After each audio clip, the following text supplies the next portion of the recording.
नमस्कार साथियों, मैं ओम प्रकाश स्वामी फिर से एक बार स्वागत करता हूं आपका अपने चैनल अपना जगत पे। आज के इस वीडियो का शीर्षक है ज़माने के साथ कदम मिलाकर चलें। जैसा कि आप मेरे पीछे देख पा रहे हैं, मैंने कंप्यूटर ले रखा है। ये कंप्यूटर मेरे ज़माने के साथ कदम मिलाकर चलने की शायद पहल हो सकती है। यानी ज़माने से अगर बिछड़कर या ज़माने से अलग होकर मैं किसी कार्य को संपन्न करने की सोचूं भी तो शायद ये मेरे लिए नाकामयाबी की ओर पहला और आखिरी कदम होगा।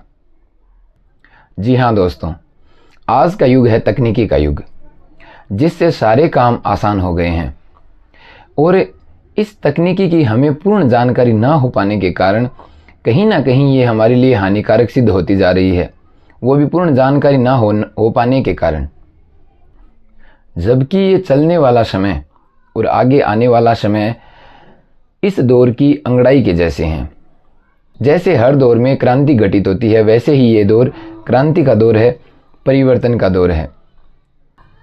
जब समाज की बुनियाद के साथ कोई छेड़खानी की जाती है तब हर समाज को वो क्रांति एक तबाही जैसी ही लगती है।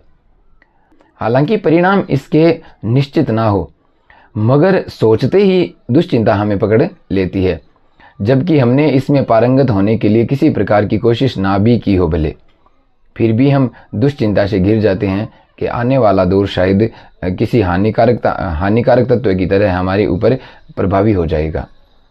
इस दौर में मलुकदास की मुझे दो पंक्तियां याद आती हैं कि अजगर करे न चाकरी पंछी करे न काम, अजगर करे न चाकरी पंछी करे न काम, दास मलूका कहे गए सबके दाता राम। जी हाँ, इन पंक्तियों के द्वारा दास मलूका अपने आप को आलसी लोगों का पक्षधर बताते हैं।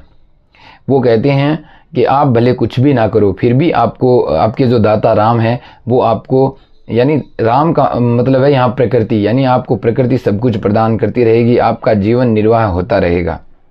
मगर मेरी दृष्टि में ये विचार बिल्कुल अर्थहीन है, क्योंकि आजकल अगर आप आलस करके या हाथ पर हाथ धर के बैठे हैं तो आप आज को ही नहीं, आप कल को भी खो दोगे। सिर्फ आज ही नहीं जाएगा आपका कल भी चला जाएगा, और वो भी गहरे गर्त में, गहरे खड्डे में। इसलिए ज़रूरी है कि आप समय के प्रवाह के अनुकूल बहें, ताकि हर दौर आपको स्वीकार करे। अगर आप समय के प्रवाह के साथ न बहे तो आप मैदान से बाहर कर दिए जाओगे, यानी आप पिछड़ जाओगे इस दौर से। और ये सब होगा जी तोड़ मेहनत करने से। जी हाँ, जी तोड़ मेहनत करने से मतलब है यानी समय के अनुकूल मेहनत करने से।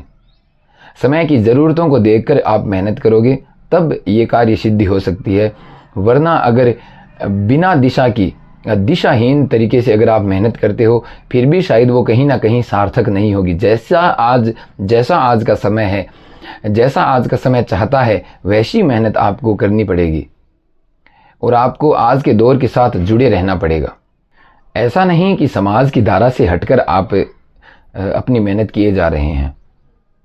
मेहनत करने की दिशा को जानने के लिए ज़रूरी है कि आप आज के समाज की ज़रूरतों को देखें, आज के दौर को देखें, आज के तकनीकी दौर को देखें। ये जो आधुनिकी दौर है इसको आप परखें, जानें, फिर अपनी मेहनत को जो है प्रबल करें, ताकि आपकी मेहनत पूरे रूप से सफल हो सके, पूर्ण रूप से सक्षम हो सके, सार्थक हो सके। आज के दौर की मुख्य ज़रूरत है AI। जी हाँ, AI यानी आपने सुना होगा आर्टिफिशियल इंटेलिजेंस, जो आज बहुत ऊंचे या बहुत उच्च स्तर पर, बहुत व्यापक स्तर पर फैल चुकी है।